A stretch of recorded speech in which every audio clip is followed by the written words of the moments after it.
வணக்கம். என்ன செய்தியை பார்க்க போறோம்னு கேட்டீங்கன்னா, ஒரு அதிர்ச்சி செய்தி தான். நம்மளுக்கு இல்ல, திமுகவுக்கு. கனிமொழியால் உடையும் கட்சி, ஒதுங்கி நின்று வேடிக்கை பார்க்கும் உதயநிதி, உட்கட்சி பூசல் உச்சம், தீர்க்க முடியாமல் திணறும் முதலமைச்சர். ஒரு பக்கம் காங்கிரஸை சமாதானப்படுத்த முடியாம திணறுகின்ற நம்ம முதலமைச்சர், இன்னொரு பக்கம் கனிமொழி அவர்களை சமாளிக்க முடியாம விழி பிதுங்கி நிற்கின்றாராம. உட்கட்சி பூசலானது உச்சம் தொட்டிருக்குதாம. என்னையா சொல்ற நீ? கனிமொழி அவர்களா கட்சி உடைக்கிறாங்க? ஒருவேளை அமித்ஷா பின்னாடி இருக்கிறாரா? கனிமொழி அவர்கள் தான் ஏக்நாத் சிண்டேவா? பல நாள் சொல்லியிருந்தாங்க. அமித்ஷா கூட எவன் சவகாசம் வச்சுக்கிறானோ அந்த கட்சி அழிஞ்சதுன்னு சொன்னாங்க. அப்படின்னா அமித்ஷாவோட வேலை திமுகவில் ஒர்க் அவுட் ஆயிடுச்சா அப்படின்னு கேக்குறீங்களா? அமித்ஷா அவர்கள் வேட்டு வைக்கிறாரோ இல்லையோ, ஆனா கனிமொழி அவர்கள் கட்சிக்குள்ள ஏதோ ஒரு கலகம் வைக்கிறாங்க அப்படின்றது மட்டும் நல்லா தெரியுதுங்க. இப்போ திமுகவில் தேர்தல் வேலைகளை கடந்த காலங்கள்ல யாரெல்லாம் செஞ்சாங்க, இப்ப யார் செய்யறாங்க அப்படின்னு ஒப்பிட்டு பார்த்தாவே தெரியும் கட்சி உடையதா இல்லையா அப்படின்றது உங்களுக்கு புரிஞ்சுக்கலாம். கடந்த காலங்கள்ல கட்சி வேலையை செஞ்சவங்க யாருன்னு கேட்டீங்கன்னா, பொன்முடி, TR பாலு, RS பாரதி, துரைமுருகன், ராஜா, இப்படிதான் பாத்தீங்கன்னா கூட்டணி பேசுவது, கூட்டணி கட்சிகளை அறிவாலயத்துக்கு அழைத்து கொண்டு வர்றது என்று எல்லா வேலையும் கட்சியோட மூத்த தலைவர்கள் செஞ்சாங்க. ஆனா இன்னைக்கு ஒட்டுமொத்த வேலையும் நம்ம கனிமொழி அவர்கள் தான் செய்யறாங்க. அது டெல்லியில இருக்கலாம், தமிழ்நாட்டில் இருக்கலாம், எல்லா இடமும் நீக்கமர நினைந்திருக்கக்கூடியவங்க கனிமொழி அவர்கள் தான்.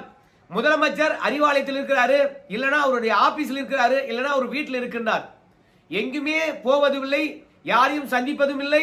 முதல்வரை சந்திப்பதா இருந்தா கனிமொழி அவர்கள் தான் அழைத்து வருகின்றார்கள், கனிமொழி அவர்கள் தான் பேச்சுவார்த்தையில் இருக்கின்றார்கள். பிறகு அந்த தலைவர்கள் டெல்லிக்கு அனுப்பி வைக்கப்படுகின்றார்கள். சர்வமும் இன்னைக்கு அறிவாலயத்தில் கனிமொழி அவர்கள் தான். கடந்த கால பேச்சுவார்த்தைக்கும் இப்போது நிகழக்கூடிய பேச்சுவார்த்தைக்கும் ஒப்பிட்டு பார்த்தீங்கன்னா கட்சிக்குள்ள ஏதோ ஒரு பூசல் இருக்குது. ஏன்னா கடந்த காலங்களில் கனிமொழி அவர்களை எதுலையுமே பார்த்தா சேர்த்திக்கல, ஒதுக்கி வச்சாங்க. ஆனா இந்த முறை கட்சியினுடைய மூத்த தலைவர்களை பொறுத்த வரைக்கும் தொகுதி பங்கீடுக்கு மட்டும் அவங்களை நியமிச்சு ஓரம் ஒதுக்கி வைத்து விட்டு கூட்டணியை இறுதி செய்கின்ற வேலையில நம்முடைய கனிமொழி அவர்களும் முதலமைச்சர் இருவரும் மட்டுமே ஈடுபடுகின்றார்கள். நம்ம உதயநிதி ஸ்டாலின் கூட எந்த இடத்திலும் தொகுதி பங்கீடு பற்றி பேசுகின்ற இடத்திலும் இல்லை, கூட்டணியை உறுதி செய்கின்ற இடத்திலும் இல்லை. இப்ப காங்கிரசுடன் கூட்டணி இறுதி செய்வதில் முதலமைச்சர் கனிமொழி 2 பேர் மட்டும்தான். தேமுதிக விஷயத்திலும் சரி, ஏவா வேலு அவர்களையும், நேரு அவர்களையும், சேகர்பாபு அவர்களையும் கூட்டணி பேச்சுவார்த்தை தொடங்குமாறு உத்தரவிட்டதும் கனிமொழி அவர்கள் தான். கச்சிதமாக முடித்து விட்ட பிறகு அவங்களை அழைச்சிட்டு வந்ததும் கனிமொழி தான். சர்வமும் இப்போ கனிமொழி தான். அதனால கட்சிக்குள்ள என்ன நடக்குது என்று சீனியர்களுக்கு சுத்தமா தெரியவே இல்லை. கனிமொழி அவர்கள் எதற்கு காய் நகர்த்துகின்றார்கள் என்று தெரியல. இன்னொரு மாற்றத்தையும் நான் சொல்றேன் பாருங்க, திமுகவுக்குள்ள எந்த அளவுக்கு அடிதடி இருக்குதுன்னு புரிஞ்சுக்கலாங்க. சென்ற முறை 2021 கனிமொழி அவர்களுக்காக யாருமே பாத்தீங்கன்னா மனு தாக்கல் பண்ணவே இல்லை. மனு தாக்கல் சொல்லிட்டுனா விருப்ப மனுவை திமுக கட்சிக்குள்ள கொடுக்கலீங்க. கனிமொழி அவர்களை பொறுத்த வரைக்கும் சட்டமன்ற தேர்தலில் இந்த இடத்துல போட்டியிட வேண்டும், அந்த இடத்துல போட்டியிட வேண்டும், எங்க இடத்துல போட்டியிட வேண்டும் அப்படின்னு சொல்லிவிட்டு கனிமொழி போட்டியிட வேண்டும் என்று யாருமே விருப்ப மனு கொடுக்கல. ஆனா இந்த முறை முதலமைச்சர் ஸ்டாலினுக்கு ஈக்குவலாக, உதயநிதி ஸ்டாலினுக்கு ஈக்குவலாக பல மகளிர் அணியை சார்ந்தவங்க பல பேர் கனிமொழி அவர்கள் எங்க தொகுதியில போட்டியிட வேண்டும் என்று மாநில தேர்தலுக்கு அழைப்பு விடுத்திருக்கின்றார்கள். இந்த மாற்றமும் ஏதோ ஒரு செய்தியை சொல்லுகிறது. தலைமையை மீறி மகளிர் அணியில் இருக்காங்க இல்லையா, அவங்க செய்ய போறது கிடையாது. ஏன்னா கனிமொழி அவர்களை பொறுத்த வரைக்கும் தேசிய அரசியலுக்கு அனுப்பி வைத்து விட்டார்கள். கனிமொழி அவர்களை பொறுத்த வரைக்கும் இந்த பக்கமே எட்டி பார்க்க கூடாது. ஏன்னா TR பாலு அவர்கிட்ட இருந்த பதவியை பிடிங்கிட்டாங்க, திருச்சி சிவா கிட்ட இருந்த பதவியை பிடிங்கிட்டாங்க. அப்படி என்ன பதவி வகித்தாங்கன்னு கேக்குறீங்களா? பார்லிமெண்ட்ல ஒட்டுமொத்த எம்பிக்களுடைய தலைவராக TR பாலு இருந்தார். இப்ப திமுக பார்த்தீங்கன்னா ஒரு 51 எம்பிக்கள் இருக்கிறாங்கன்னு வச்சுங்களேன். எங்க பார்லிமெண்ட்ல மாநிலங்களவை மற்றும் மக்களவை ரெண்டும் சேர்த்து அந்த ஒட்டுமொத்த எம்பிக்களுக்கும் தலைவராக TR பாலு தான் எப்போது நீடித்தார். ஆனா இந்த முறை யார் தெரியுமா? நம்ம அக்கா கனிமொழி அவர்கள் தானுங்கோ. அதனால பார்லிமெண்ட் குழு தலைவராக தேர்ந்தெடுத்து நீ டெல்லியை பார்த்துக்குமா அப்படின்னு அனுப்பின பிறகு கூட லோக்கல் அரசியல்ல தலையீடு கனிமொழி இது அதிகரித்திருக்கிறது.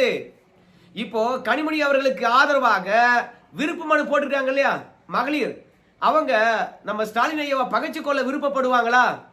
ஏன்னா கனிமொழி அவர்களே டெல்லிக்கு அனுப்பிட்டோம், ஆனா இங்க போட்டியிட வேண்டும் என்று மனு கொடுத்தோம்னா ஸ்டாலின் ஐயா கோவப்படுவாருங்களா இல்லையா?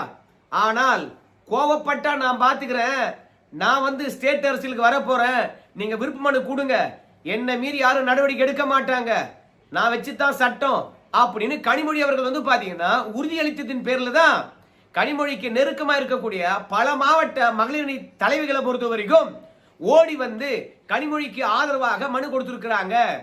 ஒரு பக்கம் தங்கை, ஒரு பக்கம் மகன், 2 பேருக்கு இடையில திமுக அரசில் சிக்கி தவிக்கிறது. இன்னும் சில பேர் என்ன சொல்றாங்க கேட்டீங்கன்னா, இது உதயநிதி ஸ்டாலினுக்கு கனிமொழிக்கு இடையில் நடக்கக்கூடிய சண்டை இல்ல, இது கனிமொழிக்கும் நம்ம ஸ்டாலின் ஐயா மரும்போல இருக்காருல்ல சபரீசன், அவங்க 2 பேருக்கும் இடையில் இருக்கக்கூடிய ஒரு சண்டை, அவங்க 2 பேரும் அடிச்சு ஒரு வழிக்கு வரட்டும் அப்படின்னால்தான் உதயநிதி ஸ்டாலின் அவர்களை பொறுத்த வரைக்கும் ஒதுங்கி நிற்கிறாரு. இதுல சிக்கல் என்னன்னு கேட்டீங்கன்னா, தங்கையை சமாதானப்படுத்துதா இல்ல மருமகனா இருக்கக்கூடிய சபரீசன் அவர்களை சமாதானப்படுத்துதா தெரியாம விழிப்பிதுங்கி நிற்கின்றாராம் நம்ம முதலமைச்சர்.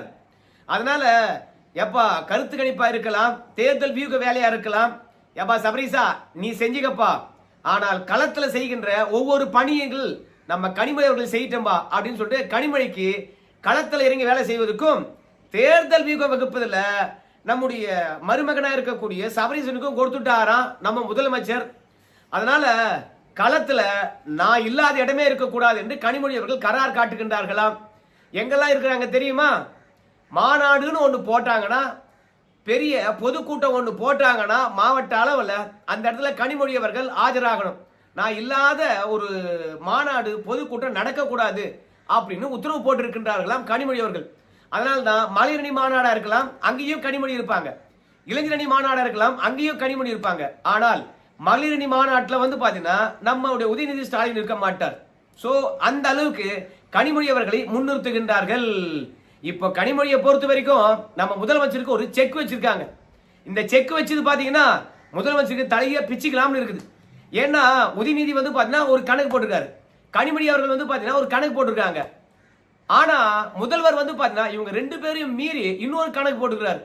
அதனால இந்த தேர்தலை பொறுத்த வரைக்கும் யாருக்கு சீட்டு கொடுப்பது என்ற பிரச்சனையானது திமுகக்குள்ள பெரிய விஸ்வரூபம் எடுப்பதற்கான வாய்ப்பு இருக்கிறது. வெட்டித்து கிளம்பு போது பாரு சீட்டை பிரிக்கும் போது அப்படின்னு சொல்றாங்க. அது உண்மைதானா அப்படின்னு நீங்க தெரிந்து கொள்ள வேண்டும் என்றால் கனிமொழி அவர்கள் சொல்லுகின்ற விஷயத்தை ஒரு நிமிஷம் கேட்டு வந்துருங்க. அதை பத்தி நான் எந்த கருத்து சொல்ல விரும்பல.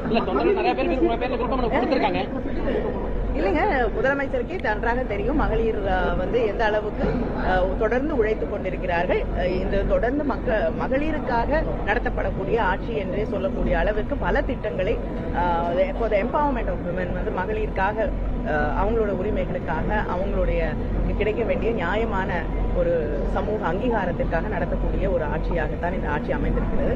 அப்படி இருக்கக்கூடிய நேரத்திலே நிச்சயமாக முதலமைச்சர் அவர்கள் அரசியல் அங்கீகாரத்தையும் பெண்களுக்காக தருவார்கள் என்று நம்பிக்கை. கனிமொழி அவர்கள் என்ன சொல்றாங்க, பெண்களுக்காக எல்லாவற்றையும் பார்த்து பார்த்து செய்யறாரு நம்ம முதலமைச்சர், ஏன் பெண்களுக்கு அதிகமான வாய்ப்பை கொடுக்க மாட்டாரு, கொடுப்பாருங்க அப்படின்னு வந்து நம்ம கனிமொழி அவர்கள் சொல்றாங்க. நீங்க போட்டியிட போறீங்களா அப்படின்னு சொல்லுகிற போது அதை பற்றி நான் எதுவும் சொல்ல முடியாது, தலைவர் தான் முடிவெடுக்க வேண்டும் அப்படின்னு சொல்லியிருக்காங்க. எனக்கெல்லாம் விருப்பம் இல்லை, நான் தான் பார்லிமெண்ட்ல எம்பியா இருக்கிறேன்னு, நான் அங்க விட்டுட்டு நான் ஏன் இங்க வரணும்? திமுகவுடைய அரசியல் 2 இடத்துல இருக்கணும், மாநிலத்திலும் இருக்கணும், நம்முடைய மத்தியிலும் இருக்கணும்.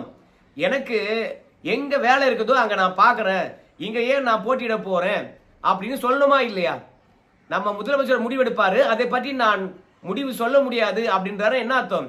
எனக்கும் ஒரு சீட்டு கூடிய, நானும் இங்க வரணும்.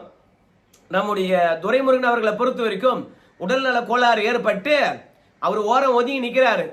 அந்த பதவி எனக்கு கொடு, பொதுச் செயலாளர் பதவி எனக்கு கொடு, துணை பொதுச் செயலாளர் பதவிலாம் தேவையில்லை அப்படின்னு சொல்ற மாதிரி இருக்குது. அதற்கு தான் காய் நகர்த்துற மாதிரி தெரியுது.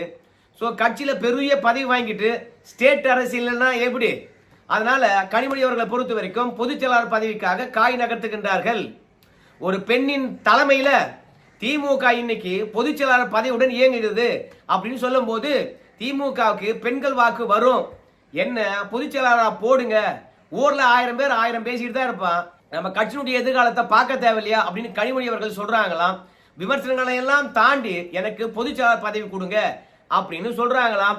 கனிமொழியை பொறுத்த வரைக்கும் மகளிர் அணிக்கு அதிக தொகுதி, உதயநிதி ஸ்டாலினை பொறுத்த வரைக்கும் இளைஞர் அணிக்கு அதிக தொகுதி.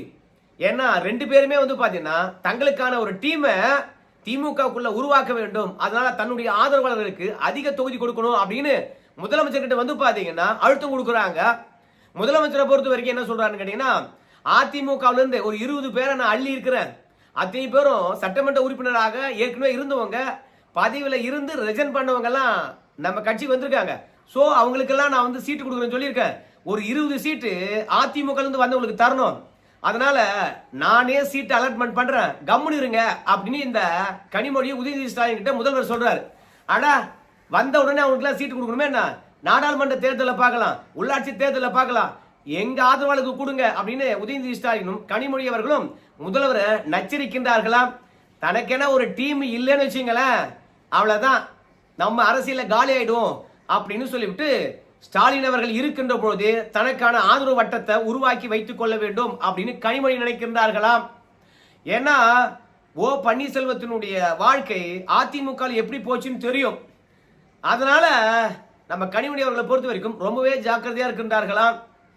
ஏன்னா ஓபிஎஸ் பொறுத்த வரைக்கும் இபிஎஸ்க்கு சொந்தமும் பந்தமும் கிடையாது, போயா வெளியே அப்படின்னு சொல்லிவிட்டாரு.